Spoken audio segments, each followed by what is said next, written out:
یہ مضمون چل رہا تھا کہ حضرت ذوالقرنین انتہائی مشرقی حصے کی طرف پہنچے زمین کے.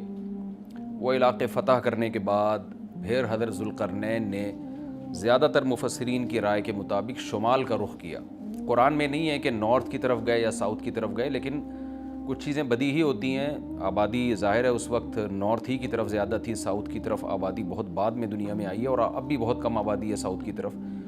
تو غالب یہی ہے کہ نارتھ کی طرف حضرت ذوالقرنین گئے. قرآن کہتا ہے ثم اتبع سببا حتی اذا بلغ بین السدین. سد کہتے ہیں بند کرنا، کہتے ہیں نا سد باب، اور انسداد دہشت گردی، باب انفعال میں جائے گا تو انسداد یعنی دہشت گردی کو بند کرنا. تو سدین دو سد یعنی دو آڑیں. تو پہاڑ کو آڑ سے تعبیر کیا گیا ہے کیونکہ پہاڑ رکاوٹ بن جاتا ہے ادھر کی آبادی ادھر اور ادھر کی ادھر جانے کے لیے، تو ایک آڑ کی طرح ہوتا ہے. تو قرآن کہتا ہے حتی اذا بلغ بین السدین، یہاں تک کہ جب دو پہاڑوں کے درمیان میں پہنچے. وجد من دونہما قوما، تو آپ نے پایا ان دونوں کے پیچھے ایک قوم کو، یا دونوں کے ایک طرف ایک قوم کو پایا. لا یکادون یفقہون قولا، ایسی قوم تھی لا یکادون یفقہون قولا، کہ بات سمجھنے کی صلاحیت ہی نہیں تھی اس کے اندر. دیکھیں حضرت ذوالقرنین جب مشرق کی طرف گئے تو زبان تو وہاں بھی نہیں آتی ہوگی، وہ الگ زبان ہوگی. جب سورج کے مغرب کی طرف گئے زمین کے دوسرے کنارے کی طرف، تو ان کی زبان بھی ذوالقرنین کی زبان سے میچ نہیں کرتی ہوگی، وہاں بھی ترجمان کی ضرورت پڑی ہوگی. لیکن وہاں قرآن نے یہ نہیں کہا کہ وہ بات سمجھتے ہی نہیں تھے. لیکن جب نارتھ کی طرف گئے ہیں تو قرآن کہہ رہے ایسی قوم دیکھی پہاڑوں کے پیچھے جو کچھ سمجھنے کی اس میں گویا صلاحیت ہی نہیں تھی. لا یکادون، ان میں کھوپڑی نہیں تھی ان کی.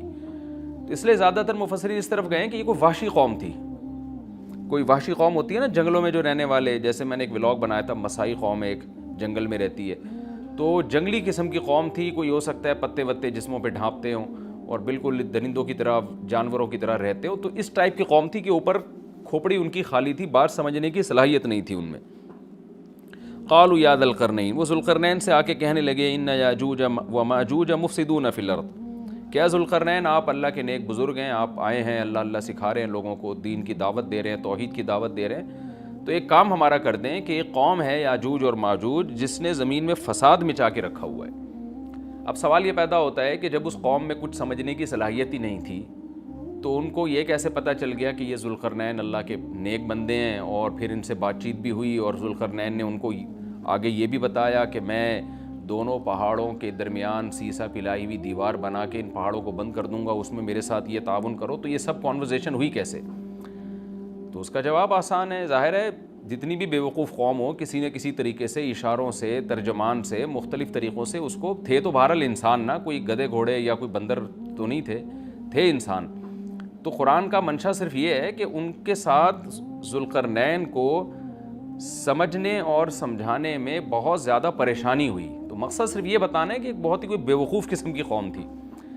تو باقی قرآن پھر جو واقعے کی تکمیل کے لیے پھر بیچ میں بہت ساری چیزوں کو حذف کر دیتا ہے جو غیر ضروری ہوتی ہیں. اب عقل مند یہ بات سمجھ جائے گا کہ ذوالقرنین اور ان کے درمیان جو بات چیت ہوئی اس میں حضرت ذوالقرنین کو بہت زیادہ مشکلات پیش آئیں ان کی بات کو سمجھنے میں بھی اور سمجھانے میں بھی.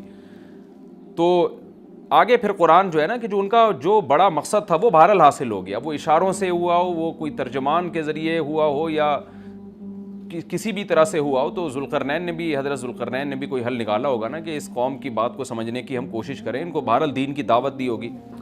تو اس اشکال کا جواب تو یہ ہے، کیونکہ قالو کا مطلب یہاں نہیں ہے کہ آئے انہوں نے ذوالقرنین کی زبان میں بات کرنا شروع کر دی. جو بھی اپنی زبان میں جس طرح سے بھی بات کی، چاہے اشارہ سے کی ہو یا ترجمان کے ذریعے کی ہو. دوسری بات یہ ہے کہ انہوں نے حضرت ذوالقرنین کی طاقت کا تو اندازہ لگا لیا تھا کہ یہ اتنے پاورفل ایک لشکر کے ساتھ آئے ہیں اور ان کے پاس اتنا اسلحہ ہے، اتنے گھوڑے ہیں، تو یہ ہنرمند ہیں. اور آگے ریکویسٹ انہوں نے اس لیے بھی کی کہ حضرت ذوالقرنین کی بزرگی کا بھی ان کو اندازہ ہو گیا. دیکھیے اللہ تعالیٰ نے انسان کی نیچر ایسی بنائی ہے کہ جو نیک لوگ ہوتے ہیں نا ان کی تقوی اور للہیت کا، ان کی بزرگی کا غیر مسلموں پہ بھی اثر پڑتا ہے. ہندوستان میں علماء بتاتے ہیں کہ ہندو مسلمان بزرگوں کے پاس آیا کرتے تھے دعا کرانے کے لیے، اب بھی آتے ہیں. انڈیا کے بعض علماء نے ہمیں بتایا کہ ہمارے پاس ہندو بھی آتے ہیں اور کہتے ہیں ہمارے لیے دعا کریں اللہ تعالیٰ سے، کیونکہ ایک لاشعوری طور پر انسان کے ذہن میں یہ بات ہوتی ہے کہ بھئی یہ اللہ والا آدمی ہے. جیسے یوسف علیہ السلام جب جیل میں تھے تو غیر مسلم یوسف علیہ السلام کے پاس آئے اور کہنے لگے کہ آپ ہمیں خواب کی تعبیر بتائیں. اب سوال پیدا ہوتا ہے کہ بھئی وہ تو غیر مسلم تھے اور یوسف علیہ السلام نمازی پرہیزگار تھے, تو غیر مسلموں کو کیسے اندازہ ہو گیا کہ یہ خواب کی تعبیر بتائیں گے؟ اس کا جواب یہی ہے کہ لاشعوری طور پر اللہ نے دلوں میں ایک ہیبت ڈالی ہوتی ہے پرہیزگار لوگوں کی, ایک روب ڈالا ہوا ہوتا ہے اور ایک عظمت ڈالی ہوئی ہوتی ہے. تو یوسف علیہ السلام کے پاس آنے والے لوگوں کو یہ بات معلوم تھی کہ یہ عظیم انسان ہے اور یہ ان کو اللہ تعالیٰ وہ باتیں بتا دے گا جو ہمیں نہیں بتاتا, اللہ ان کو خواب کی تعبیر سمجھا دے گا, ہم نہیں سمجھ سکتے. تو یہ ایک لاشعور میں انسان کے ہوتی ہے یہ بات. اور بھی اس پہ بہت ساری مثالیں ہیں, لیکن میں پھر وہ ہمارا یہ لیکچر جس کو ہم فوکس کر رہے ہیں وہ رہ جائے گا. تو ذوالقرنین کے ساتھ بھی یہی ہوا کہ وہ قوم جنگلی وحشی قسم کی تھی, لیکن ان کو طاقت کا بھی اندازہ ہو گیا اور بزرگی کا بھی اندازہ ہو گیا. پھر آ کے انہوں نے درخواست کی. طرز عمل سے یہ لگتا ہے کہ وہ قوم بھی مسلمان ہو گئی تھی, یعنی بغیر لڑائی کے اور بغیر کسی مناظرے بازی کے ذوالقرنین کا مذہب اس قوم نے بھی قبول کر لیا. تو کیا کہنے لگی حضرت ذوالقرنین سے, بھئی آپ ہمارا ایک کام کر دیں, آپ اتنے پاورفل آدمی ہیں, ان یاجوج و ماجوج مفسدون فی الارض. یاجوج ماجوج ایک قوم ہے جس نے زمین میں فساد مچا کے رکھا ہوا ہے, آئے دن قتل و غارت کرتے ہیں وہ, اور ہمارے پاس ان سے لڑنے کی طاقت نہیں ہے. فہل نجعل لک خرجا, کیا ہم آپ کے لیے خرچ بنا سکتے ہیں, کچھ اجرت. خرچ کہتے ہیں خراج کا لفظ آپ نے سنا ہوگا, ٹیکس کو یا اجرت کو. تو ہم آپ کو کمیشن دیں گے اس کا, ہمارے پاس پیسہ بہت ہے, وسائل بہت ہیں, لیکن وہ ٹیکنالوجی ہمارے پاس نہیں ہے جو آپ کے پاس ہے. تو ہم دیکھ رہے ہیں آپ کو اللہ نے ایک بڑی قوت اور طاقت دی ہے, تو پیسہ ہمارے پاس بہت ہے, ہم آپ کو اس کی اجرت دیں گے. آپ نے یہ کرنا ہے کہ علا, اس بات پر ہم آپ کو اجرت دیں گے, تجعل بیننا و بینہم سدا, کہ آپ ہمارے اور ان کے درمیان ایک آڑ بنا دیں, ایک دیوار بنا دیں, کیونکہ بہت بڑی دیوار بنانی پڑے گی اور پہاڑوں کو کہ اس خلا کو ختم کرنا پڑے گا. وہ قوم آ کے ہم پہ حملے کرتی ہے اور ہمارا بہت نقصان کرتی ہے, تو آپ ایک ایسی آڑ بنا دیں جو ہمارے بس میں نہیں ہے. قال ما مکنی فیہ ربی خیر, ذوالقرنین نے فرمایا میرے رب نے جو مجھے ٹھکانہ دیا ہے, طاقت دی ہے, وہ بہتر ہے. کیا مطلب؟ مجھے تمہاری اجرت کی ضرورت نہیں ہے, میرے پاس بہت وسائل ہیں.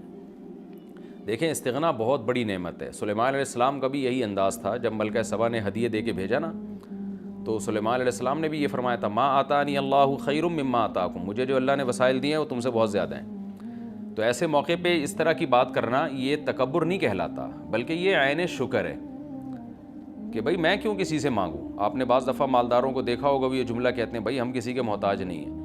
تو اس جملے میں اگر اللہ کے شکر کی نیت ہے تو یہ اچھا جملہ ہے, اور اگر نیت ہے دوسرے کو نیچا دکھانا پھر یہ تکبر ہے. تو بعض وہمی لوگ کیا کرتے ہیں, کوئی بھی اس طرح کا جملہ زبان سے نکال دے تو فوراً اس پہ تکبر کا فتویٰ ٹھوک دیتے ہیں, یہ ٹھیک نہیں ہے. تو اس طرح کے جملے پیغمبروں سے بھی ثابت ہیں تو اور اہل اللہ سے بھی ثابت ہیں. حضرت ذوالقرنین نے فرمایا بھائی پیسوں کی مجھے ضرورت نہیں ہے, ما مکنی فیہ ربی, میرے رب نے جو مجھے وسائل دی ہیں, خیرون, وہ بہت بہتر ہیں. تم کیا دو گے مجھے, کتنے پیسے دے دو گے؟ ہاں مجھے افرادی قوت کی ضرورت ہے, کیونکہ اتنے بھاری بھرکم پتھر اٹھا کے پہاڑوں پہ لے کے جانا, لوہے کی پلیٹیں لے کے جانا, اس کے لیے افراد چاہیے, مزدور چاہیے, لیبر چاہیے. فَأَعِینُونِی بِقُوَّةٍ, تم مجھے میری مدد کرو قوت کے ساتھ. قوت چاہیے مجھے, پاور چاہیے, افرادی قوت چاہیے. یہاں قوت سے مراد ہے وسائل چاہیے, لیبر چاہیے, مزدور چاہیے. تو اجعل بینکم و بینہم ردما, میں تمہارے اور ان کے درمیان آڑ بنا دوں گا, دیوار بنا دوں گا. آتونی زبر الحدید, وہ قوت یہ چاہیے کہ دو تم مجھے لوہے کی پلیٹیں, یعنی اوپر چڑھانے میں میری مدد کرو ان کی. تو وہ افراد چاہیے ہمیں بہت بڑی تعداد میں جو لوہے کی پلیٹوں کو لے کے پہاڑوں کے اوپر چڑھیں, اور کوئی بھی اس وقت جو بھی طریقہ انہوں نے اختیار کیا ہوگا, ان پلیٹوں کو ہم دونوں پہاڑوں کے بیچ میں رکھیں گے.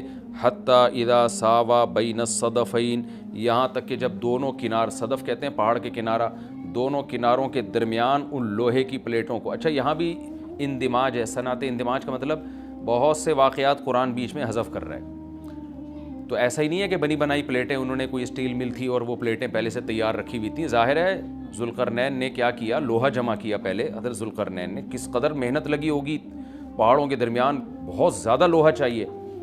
تو کہاں کہاں سے پتہ نہیں کتنے مہینے کا یہ پروسیس ہوگا, کتنے سال اس پروجیکٹ میں لگے ہوں گے, کہاں کہاں سے لوہا جمع کیا ہوگا. ہو سکتا ہے زمین میں کھدائی کا کام شروع کیا ہو پہلے, کہ زمین سے لوہا نکالیں ہم, پھر اس لوہے کو گرم کر کے اس کو بھٹیوں میں گرم کر کے کیسے پلیٹوں کی شکل میں تبدیل کیا ہوگا. تو یہ کوئی آسان کام نہیں ہے, لیکن قرآن نے اس پورے واقعے کو حذف کر دیا اور مختصراً بیان کیا.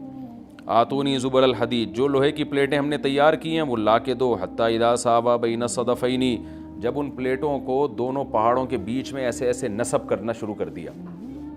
ایک پلیٹ آئے, پھر دوسری پلیٹ, پھر تیسری پلیٹ. یعنی اگر ایسے کر کے پلیٹ لگاتے تو یہ تو پلیٹ تو بہت ہلکی ہوتی, یاجوج ماجوج اس میں سوراخ کر دیتے یا کچھ بھی اس کو توڑ دیتے یا جلا دیتے, پگھلا دیتے بھٹی کے ذریعے, کچھ بھی کر سکتے تھے. تو پلیٹوں کو ایسے کر کے رکھا گیا کہ چوڑائی میں جو ہے وہ دیوار بنے.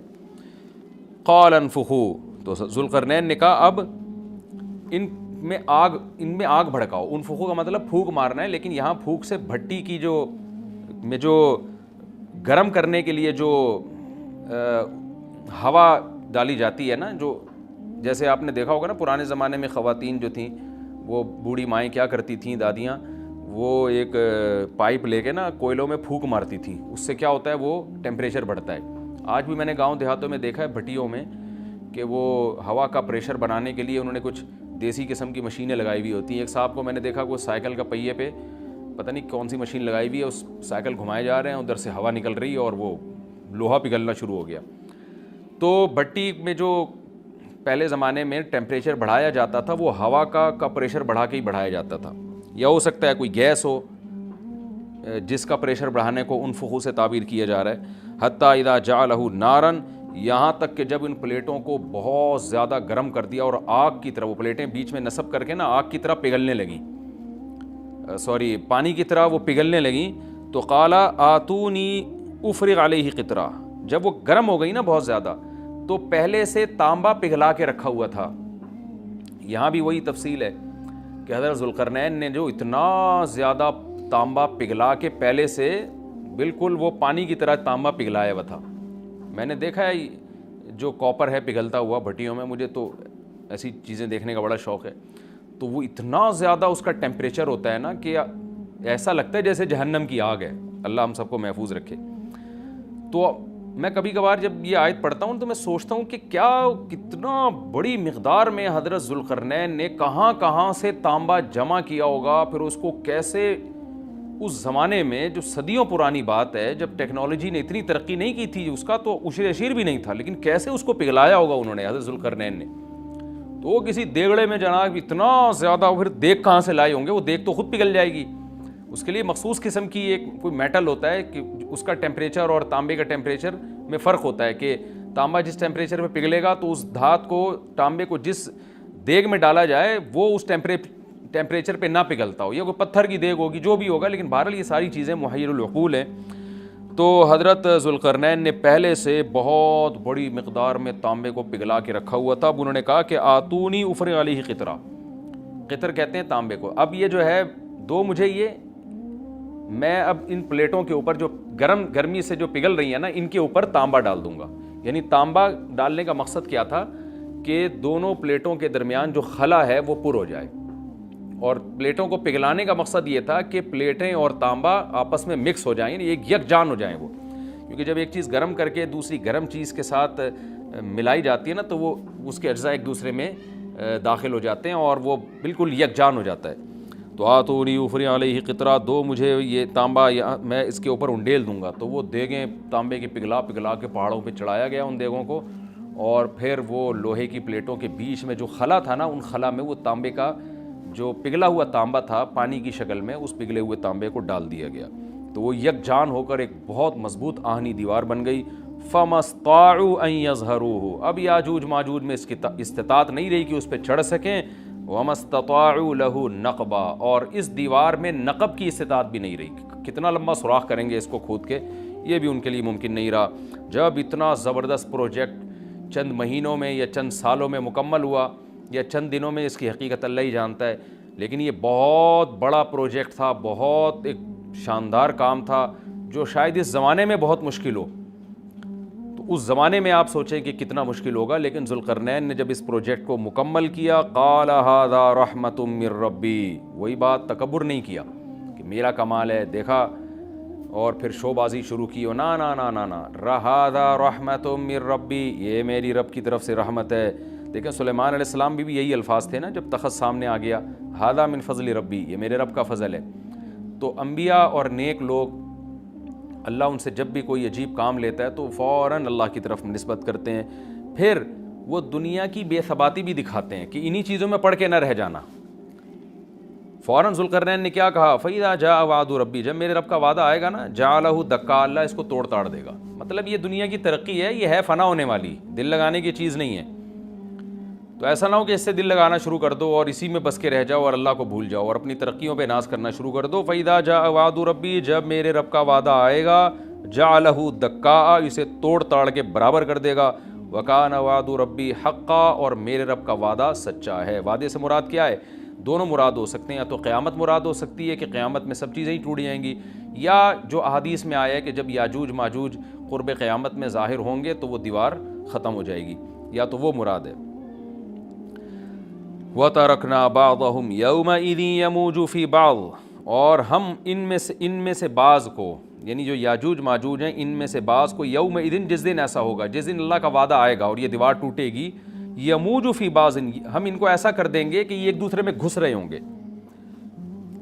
یہ مضمون احادیث میں آیا ہے۔ دیکھیں قرآن میں اور احادیث صحیحہ میں جو یاجوج ماجوج اور اس دیوار کا ہمیں ملتا ہے نا، میں صرف اس کو آپ کے سامنے بیان کروں گا، باقی اس بارے میں ڈیٹیل میں آپ جائیں گے تو بہت کچھ آپ کو انٹرنیٹ پہ بھی مل جائے گا، مفسرین کی کتابوں میں بھی مل جائے گا، اور لوگوں کی اپنی اپنی تحقیقات ہیں، اپنے اپنے تبصرے ہیں، نہ میں ان تبصروں کو صحیح کہہ رہا ہوں نہ غلط کہہ رہا ہوں، کتابیں بھری ہوئی ہیں، وہ آپ جائیں پڑھیں اس کو، لیکن جتنی بات قرآن سے اور صحیح احادیث سے یاجوج ماجوج کے بارے میں ثابت ہوتی ہے، میں صرف اس کو آپ کے سامنے ابھی پیش کر رہا ہوں۔ پہلا عقیدہ تو یہ ثابت ہوتا ہے کہ یاجوج ماجوج ایک قوم ہے، انسان ہیں، وہ کوئی انسانوں کے علاوہ کوئی الگ مخلوق نہیں ہے، لیکن ہیں بڑے فسادی۔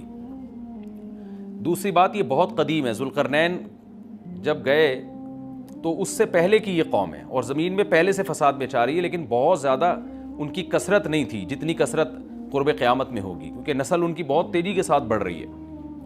تیسری بات یہ ہے کہ اللہ نے ان کو دنیا کے کسی حصے میں رکھ کے چھپا دیا ہے۔ چھپایا اس لیے ہے کہ ان کے ظاہر ہونے کا ایک ٹائم ہے، اور وہ ہے حضرت عیسیٰ علیہ السلام کا دور۔ حضرت عیسیٰ ابن مریم کے دور میں یاجوج ماجوج ظاہر ہوں گے، تو اسی کو آپ چوتھا پوائنٹ بھی کہہ سکتے ہیں۔ تیسرا پوائنٹ کیا ہو گیا کہ ان کو چھپا دیا گیا ہے، لہذا یہ جو لوگ کہتے ہیں نا یاجوج ماجوج دریافت ہو گئے ہیں، فلاں جگہ ہیں فلاں جگہ ہیں، تو بھائی ہمیں جب ایک چیز چھپا دی گئی ہے اور ایک ٹائم بتا دیا گیا ہے کہ اس ٹائم پہ ظاہر ہوں گے، تو اس سے پہلے وہ دریافت ہو ہی نہیں سکتے۔ پہلے دریافت ہو گئے تو اس کا مطلب نبی صلی اللہ علیہ وسلم کی گویا پیش گوئی غلط ہو گئی، تو جو جس کا ٹائم ہے اسی ٹائم پہ وہ ظاہر ہوں گے۔ چوتھی بات میں نے جیسے بتائی کہ حضرت عیسیٰ علیہ السلام کے دور میں وہ ظاہر ہوں گے۔ پانچویں بات، صحیح حدیث سے یہ بات ثابت ہے کہ یاجوج ماجوج وہ جو دیوار بنی تھی اس کو چاٹتے رہتے ہیں، ختم کرتے ہیں۔ اب چاٹنا کا جو لفظ حدیث میں ہے اس سے مراد زبان سے چاٹنا بھی ہو سکتا ہے، اور یہ کنایا بھی ہو سکتا ہے کہ اس کو ختم کرنے کی کوشش میں لگے ہوئے ہیں۔ اور ایسے چاٹنا، جب ہم کوئی چیز چاٹتے ہیں نا تو بہت تھوڑی تھوڑی وہ ختم ہوتی ہے، تو اتنی موٹی اتنی بڑی دیوار ہے کہ وہ انہوں نے اپنی اسٹرگل اور اپنی محنت نہیں چھوڑی ہے، تو وہ دیوار کو کسی نہ کسی طریقے سے گھسائی میں اس کے لگی رہتے ہیں۔ تو زبان سے بھی چاٹنا ہو سکتا ہے اور کسی اور طریقے سے اس کو ختم کرنے کی کوشش بھی مراد ہو سکتی ہے۔ اور حدیث میں آتا ہے کہ ایک دن آئے گا، وہ جب ختم ہونے والی ہوتی ہے نا تو وہ کہتے ہیں کہ ہم کل اس کو دوبارہ شروع کریں گے اور کل ہم اس کو ختم کر دیں گے، لیکن وہ اللہ تعالیٰ اپنی قدرت سے دوبارہ اس دیوار کو اتنا ہی موٹا کر دیتے ہیں جتنا ذوالقرنین نے کیا تھا۔ تو قرب قیامت میں جب حضرت عیسیٰ علیہ السلام کا ظہور ہوگا تو وہ یہ کہیں گے ہم انشاءاللہ اس کو کل ختم کریں گے۔ تو انشاءاللہ کا لفظ جب استعمال کریں گے، کیونکہ وہ قوم ہے کافر، وہ اللہ پہ اعتماد کرنا، اللہ پہ توکل کرنا یہ چیز نہیں ہے۔ جیسے کافر تو نہیں کہے گا نا اللہ نے چاہا تو وہ اللہ پہ یقین نہیں رکھتے، تو وہ جب اللہ کا نام لیں گے اور کہیں گے کہ اللہ نے چاہا تو ہم اس کو کل ختم کر دیں گے، تو پھر اسلام کی وجہ سے وہ دیوار ختم ہو جائے گی۔ اس کی مثال ایسے جیسے حدیث میں آتا ہے، پچھلی قوموں میں ایک نوجوان تھا جو جادوگر کے پاس بھی جاتا تھا اور راہب کے پاس بھی جاتا تھا، جس کا سورہ بروج میں تذکرہ ہے، والسماء ذات البروج میں۔ تو جب وہ نوجوان پکڑا گیا، وہ مسلمان ہو گیا تھا، بادشاہ نے اس کو بھیجا تھا جادوگر کے پاس کہ جادو سیکھے، لیکن وہ راہب کے پاس جاتا، عیسائیت سیکھی اس نے اور نیک مسلمان بن گیا۔ تو بادشاہ نے اس کو قتل کرنے کی حتی الامکان کوشش کی، مگر وہ قتل نہیں ہو پا رہا تھا۔ بادشاہ اس نے اس کو پہاڑ پہ بھیجا اپنے سپاہیوں کو لے کے کہ پہاڑ سے لے جا کے اس کو گرا دو، لیکن اللہ نے مدد کی کہ وہ سپاہی گر گئے، یہ بچ گیا۔ بادشاہ نے حکم دیا اس کو سمندر میں لے جا کے غرق کر دو، وہ سارے سپاہی غرق ہو گئے، یہ بچ گیا۔ تو کسی بھی طرح سے اس کی قتل کی کوششیں کامیاب نہیں ہو رہی تھیں، تو اس نے بادشاہ سے کہا کہ تو اگر مجھے قتل کرنا چاہتا ہے نا تو چوک پہ کھڑا کر کے تیر مجھے مار اور کہے کہ بسم اللہ و ربی ھذا الغلام، اس نوجوان کے رب کے نام سے میں اس کو قتل کرتا ہوں، تو اللہ کا نام لے کے مجھے مارے گا تو میں قتل ہو جاؤں گا۔ نوجوان یہ قربانی اس لیے دے رہا تھا کہ بادشاہ جب پوری پبلک کے سامنے اللہ کا نام لے گا تو لوگوں کو یقین آ جائے گا کہ بھئی اللہ کا نام لینے سے تو کام ہو گیا، اور اللہ کا نام لیے بغیر کام نہیں ہو رہا تھا۔ تو جو بادشاہ اللہ کو مانتا نہیں تھا آج اس کو بھی اللہ کا نام لینا پڑا ہے۔ تو نوجوان نے یہ قربانی اس لیے دی کہ بادشاہ جب اللہ کا نام لے گا لوگوں کو اللہ کی ذات پہ یقین آئے گا اور لوگ مسلمان ہو جائیں گے، عیسائیت کو قبول کر لیں گے۔ تو اس نوجوان نے یہ قربانی دی اور بادشاہ نے اللہ کا نام لے کے جب تیر مارا تو وہ نوجوان شہید ہو گیا، اور لیکن پورا ملک مسلمان ہو گیا، عیسائیت قبول کر لی۔ اور سورہ بروج میں پھر اللہ نے ان کا تبصرہ کیا، ان کا واقعہ بیان کیا ان کے بارے میں کہ کیسے بادشاہ نے خندقیں کھود کھود کے پوری قوم کو جو ہے وہ جو دین سے پیچھے نہیں ہٹے ان کو کس طرح سے آگ میں پھینک دیا ان سب کو۔ تو اس سے پتہ چلتا ہے کہ کافر بھی بعض دفعہ جب اللہ کا نام لیتا ہے نا تو اس کو دنیاوی فائدہ ہو جاتا ہے۔ تو یاجوج ماجوج بھی تنگ آ کر پھر اللہ کا نام لیں گے اور کہیں گے اللہ نے چاہا تو ہم اس دیوار کو کل ختم کر دیں گے، اور بالآخر وہ دیوار ختم ہو جائے گی۔ پھر قرآن کے الفاظ ہیں آگے کہ جب یہ دیوار ختم ہوگی وَتَرَكْنَا بَعْضَهُمْ يَوْمَئِذٍ۔ اچھا ہاں، میں بتا رہا تھا کہ حدیث سے کیا پوائنٹ پتہ چلتے ہیں، تو یہ 5 پوائنٹ ہو گئے۔ چھٹا پوائنٹ یہ کہ حضرت عیسیٰ ہی کے دور میں یہ کسی وبا کے ذریعے ہلاک ہو جائیں گے۔ حضرت عیسیٰ علیہ الصلوۃ والسلام اتنے زیادہ ہوں گے کہ ان سے لڑنا ممکن نہیں ہوگا، جیسے کہ قرآن میں بھی آ رہا ہے وَتَرَكْنَا بَعْضَهُمْ يَوْمَئِذٍ يَمُوجُ فِي بَعْضٍ، ہم ان میں سے بعض کو بعض کے اندر گھسا دیں گے، اتنی کثرت سے ایک دوسرے میں ہی نہیں، اب آبادی کی کثرت بہت ہوگی ان کی، گھسے ہوئے ہوں گے ایک دوسرے میں، یہ جیسے چیونٹیاں اور مکوڑے ہوتے ہیں، تو ان سے لڑنا ممکن نہیں ہوگا۔ تو حضرت عیسیٰ علیہ الصلوۃ والسلام لوگوں کو لے کے کوہ طور پہ چلے جائیں گے، اور باقی مسلمان وہ اپنے اپنے گھروں کے اندر بند ہو جائیں گے، اور پھر اللہ کی طرف سے ایک وبا آئے گی، اور اس وبا میں یہ سارے کے سارے ہلاک ہو جائیں گے۔ اور پھر جب ہلاک ہو جائیں گے تو اتنی زیادہ ان کی لاشیں زمین پہ ہوں گی، اتنی زیادہ کہ انسانی آبادی ان کی لاشوں سے متعفن ہونا اور بیمار ہونا شروع ہو جائے گی، ان کی لاشوں سے بدبو اٹھے گی، اور ظاہر ہے انسان ہوں گے یہ، تو اس کی وجہ سے جو زمین کا ماحول خراب ہوگا۔ پھر حضرت عیسیٰ علیہ الصلوۃ والسلام اللہ سے دعا مانگیں گے کہ اللہ تعالیٰ ان کو کسی طرح ٹھکانے لگائے، کوئی انتظام کرے۔ تو پھر حدیث میں آتا ہے بارشیں ہوں گی اور سیلاب آئیں گے، اور ان کی لاشیں بہہ بہہ کے پانیوں میں جا کے سمندروں میں جا کے ختم ہو جائیں گی، اللہ تعالیٰ ان کو اس طرح سے ٹھکانے لگائے گا۔ تو یہ یہاں تک جتنے بھی مضامین ہیں یہ صحیح احادیث سے ثابت ہیں۔ تو قرآن کہتا ہے وَتَرَكْنَا بَعْضَهُمْ يَوْمَئِذٍ يَمُوجُ فِي بَعْضٍ، ہم ان میں سے بعض کو بعض میں چھوڑ دیں گے، بہت کثرت ہوگی۔ وَنُفِخَ فِي الصُّورِ، اور پھر سور پھونکا جائے گا۔ قرآن میں تو یہ کہ سور پھونکا جائے گا ایسے لگ رہا ہے جیسے فوراً پھونکا جائے گا، مگر احادیث میں تفسیر ہے کہ فوراً نہیں پھونکا جائے گا۔ یاجوج ماجوج قیامت کی نشانیوں میں سے ایک بہت بڑی نشانی ہوگی، یعنی یہ اس بات کی علامت ہوگی کہ اب قیامت بہت قریب ہے۔ تو حضرت عیسیٰ ابن مریم علیہ السلام جب نازل ہوں گے، میں تھوڑی سی ترتیب بیان کر دیتا ہوں کہ جو کیونکہ بات یاجوج ماجوج کی چل رہی ہے تو اس سے منسلک جو واقعات ہیں جو اس دور میں ہوں گے وہ بھی میں اسی لیکچر کے ضمن میں بیان کر دیتا ہوں۔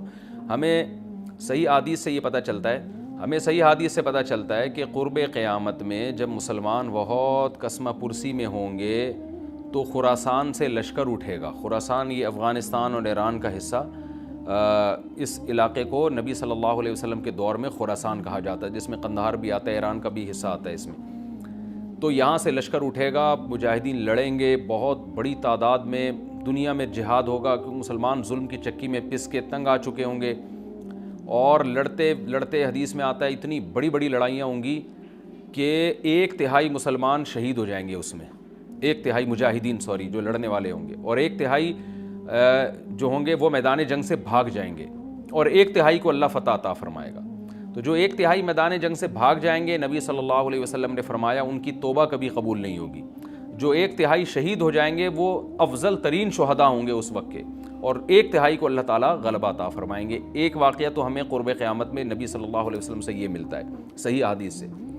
دوسرا ہمیں یہ ملتا ہے کہ قرب قیامت ہی میں مسلمان قسمہ پرسی کا شکار ہوں گے، تو تلاش کریں گے حضرت مہدی کو، کیونکہ حضرت مہدی وہ شخصیت ہیں جن پہ تمام نیک لوگ جمع ہو جائیں گے اور وہ مسلمانوں کی میدان جنگ میں کمانڈ کریں گے، جہاد میں کمانڈ کریں گے۔ تو ان کو بیت اللہ میں تلاش کیا جائے گا، وہ رسول اللہ صلی اللہ علیہ وسلم کی اولاد میں ہوں گے، اور لوگ ان کو پہچان لیں گے، اہل اللہ پہچان کر ان کو اپنا امیر بنائیں گے، اور ان کی قیادت میں پھر لڑائی اور جہاد شروع ہوگا۔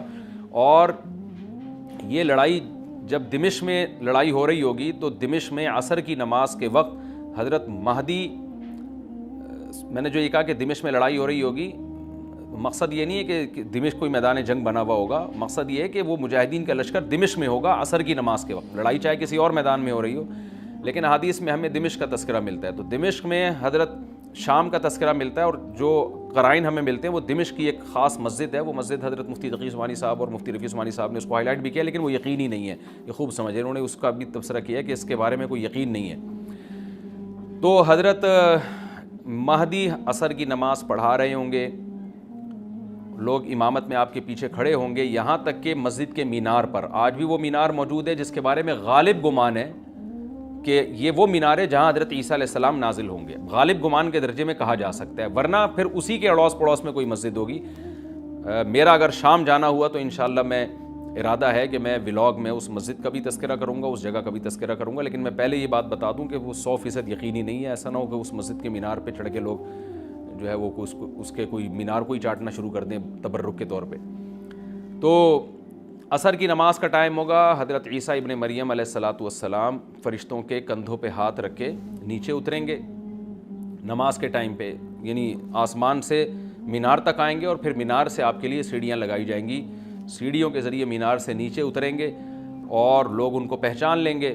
حضرت مہدی ان کو امامت کے لیے آگے کریں گے کہ آپ اللہ کے ایک پیغمبر ہیں، آپ نماز پڑھائیے، حضرت عیسیٰ علیہ السلام انہی کو آگے رکھیں گے، اور اس طرح کا مفہوم ہے حدیث میں کہ اللہ نے اس کام کے لیے آپ کو ہی منتخب کیا۔ کیا مطلب یہ امامت اس امت کا حق ہے؟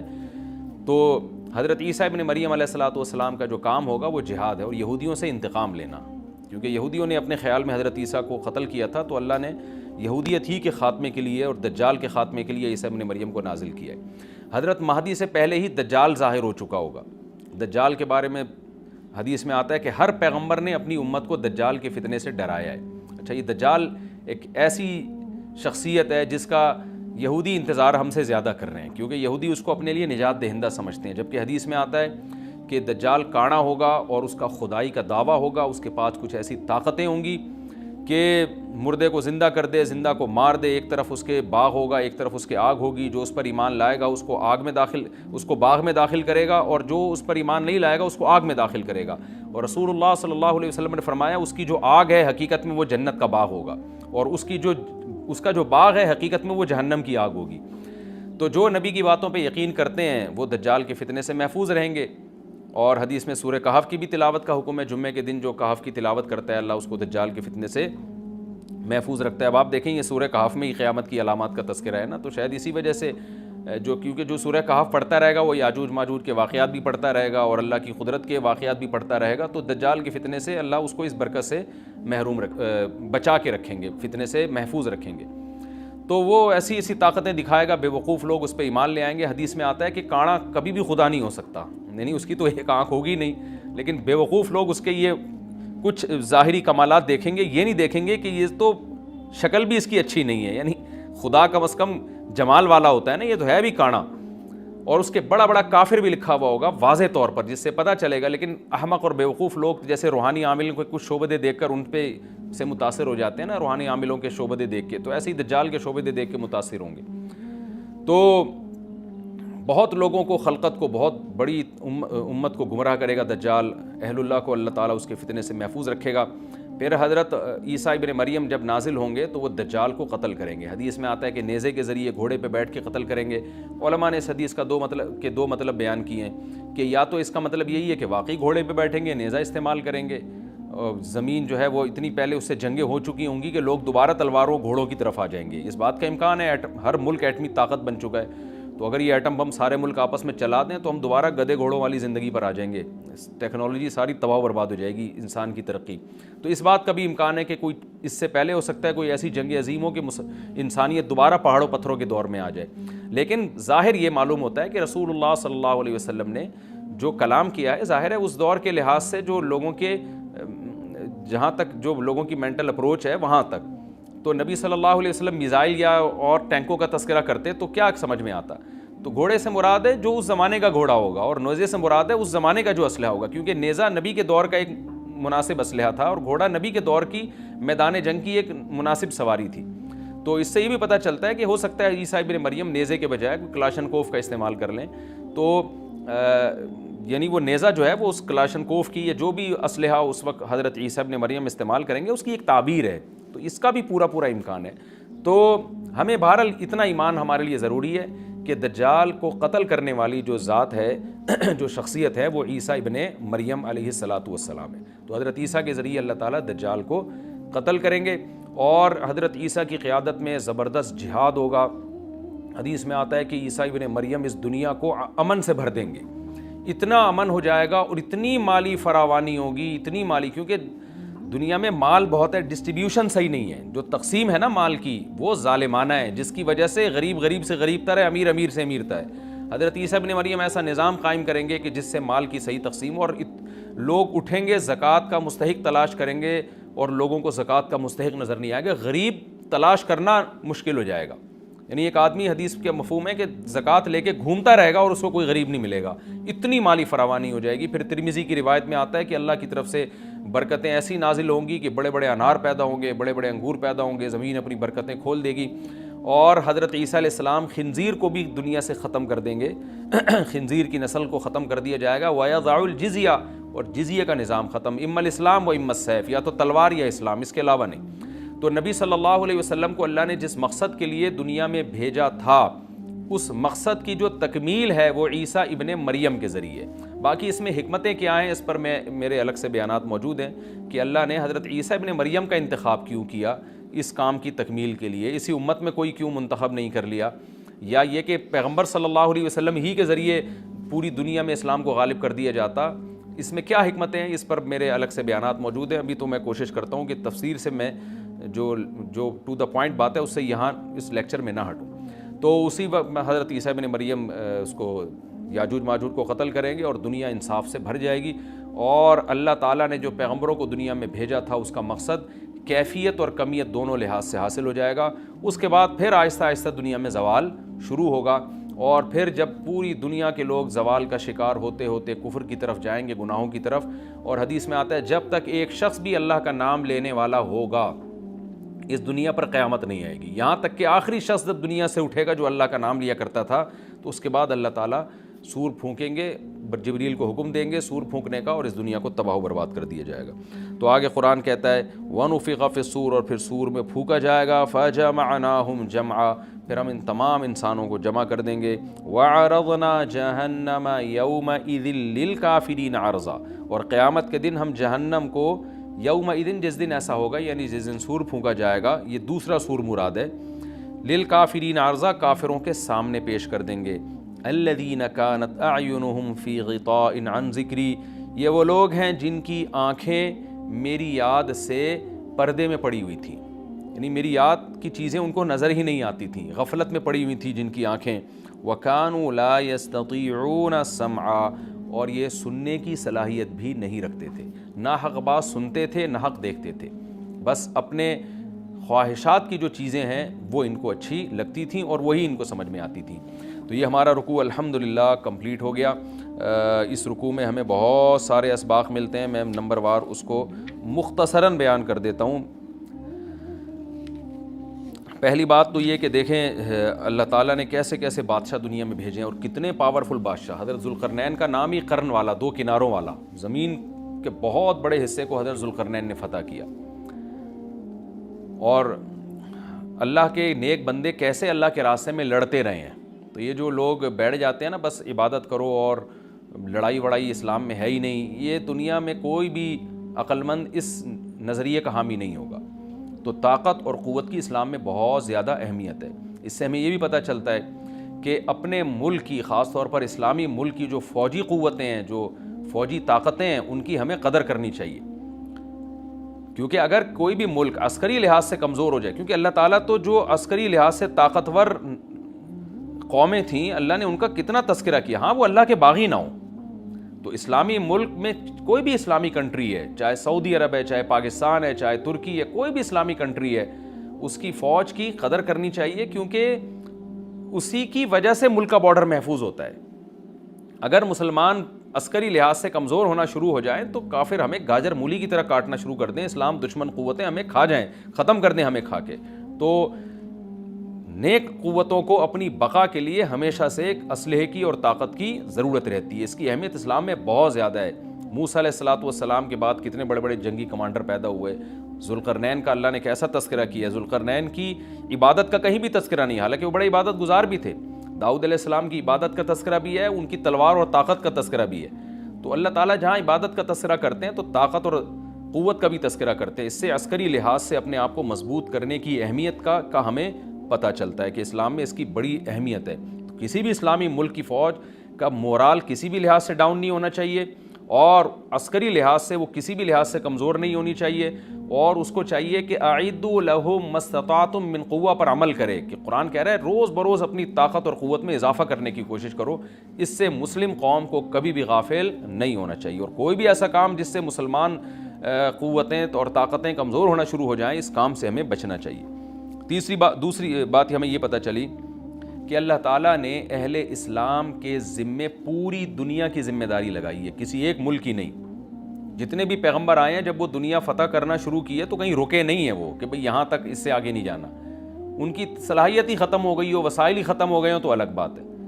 تو پوری دنیا ہے جس میں اللہ کے دین کو غالب کرنا ہے. اب اس کا طریقہ کیا ہوگا؟ ظاہر ہے جو جس زمانے میں سوٹیبل طریقہ ہو وہ اختیار کیا جائے گا. تو حضرت ذوالقرنین پہلے انتہائی مشرق کی طرف گئے ہیں، جہاں سورج نکلتا ہے تو وہاں سے جہاں سے آبادی شروع ہو رہی ہے، اور ان کا خیال تھا کہ اب آگے آبادی نہیں ہے تو پھر جا کے سٹاپ کیا ہے. مغرب میں بھی ایسے ہی، شمال میں بھی ایسے ہی. تو ہمیں جب دیکھتے ہیں کہ جب صحابہ کرام نے دنیا فتح کرنا شروع کی ہے تو ہمیں مسلمان کمانڈروں میں بھی ایسے واقعات ملتے ہیں کہ وہ علاقے فتح کرتے کرتے سمندر کے کنارے پہنچے اور انہوں نے سمندر کو دیکھ کے کہا کہ تیرے آگے بھی آبادی ہوتی نا تو ہم اللہ کا کلمہ وہاں بھی بلند کرتے. تو یہ دور تھا مسلمانوں کا، اور یہ عیسیٰ ابن مریم دوبارہ پھر وہی کریں گے، پوری دنیا کو فتح کریں گے. تو حضرت ذوالقرنین کے اس واقعے سے پتہ چلتا ہے کہ پوری دنیا کی ذمہ داری اللہ نے ہمیشہ سے اہل اللہ پہ لگائی ہے، اور وہ پوری دنیا میں اللہ کے دین کو غالب کرنے کی کوشش میں ہمیشہ سے لگے رہے ہیں. تیسری بات ہمیں پتہ چلتی ہے کہ اسباب اور وسائل کی اہمیت. حضرت ذوالقرنین نے جب اتنا پہاڑوں کے بیچ میں اتنا یعنی لوہے کی پلیٹیں لگا کے تانبا پگھلا کے آہنی دیوار بنائی ہے تو خوش ہوئے ہیں. ھذا رحمت من ربی، یہ میرے رب کی رحمت ہے. تبھی تو اللہ کا شکر ادا کیا نا، خوشی پہ شکر ادا کیا جاتا ہے. تو اس سے یہ بھی پتہ چلتا ہے کہ سائنس اور ٹیکنالوجی، دیکھیں یہ کام ٹیکنالوجی کے بغیر ممکن نہیں تھا. تبھی تو اس قوم نے کہا نا ذوالقرنین سے کہ ہم پیسے آپ کو دیں گے، لیکن ہمارے پاس وہ وسائل نہیں ہیں، وہ ٹیکنالوجی نہیں ہے ہمارے پاس. اور بظاہر ایسا لگتا ہے کہ ان کے پاس لوہا بھی تھا، تانبا بھی تھا، کیونکہ حضرت ذوالقرنین اب یہ تو نہیں ہے نا کہ زمین کے مشرق کی طرف دوبارہ لوہا جمع کرنے گئے ہوں، تو وہیں سے جو کچھ ہوگا نکالا ہوگا. تو وسائل اس قوم کے پاس تھے، ٹیکنالوجی نہیں تھی کہ اس لوہے کو اور اس تانبے کو پگھلا کے دونوں پہاڑوں کے بیچ میں پلیٹیں کیسے بنانی ہیں اور ان کو کیسے ان کے بیچ میں تانبا کر کے کہانی دیوار بنائی ہے. یہ ٹیکنالوجی ان کے پاس نہیں تھی. تو اس سے ہمیں ٹیکنالوجی کی ویلیو کا بھی پتہ چلتا ہے. آج مسلمان اس میں بھی بہت پیچھے چلے جا رہے ہیں اور اس کو مذہب سمجھنا شروع کر دیا ہے. تو یہ بات بھی غلط ہے.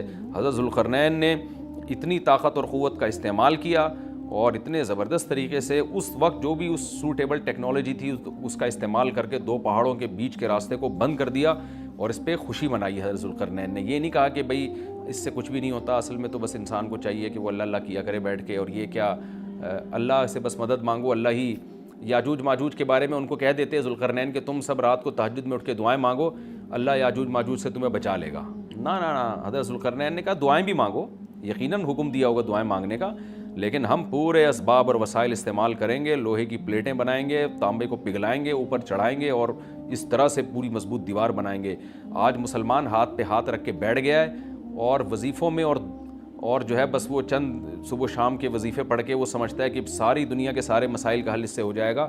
ایسا نہیں ہے. آپ کو بہت زیادہ ترقی کرنی ہے, بہت زیادہ اسباب و وسائل میں آپ کو غیر مسلموں سے آگے نکلنا ہے. جیسے کہ قرون اولیٰ کا مسلمان نکلا تھا, تبھی اللہ نے اس کے لیے دنیا میں فتوحات کے دروازے کھولے تھے. تو اللہ ہمارے لیے فتوحات کے دروازے جبھی کھولے گا جب ہم عبادت کے ساتھ ساتھ سائنس اور ٹیکنالوجی کے میدان میں بھی آگے بڑھنے کی کوشش کریں.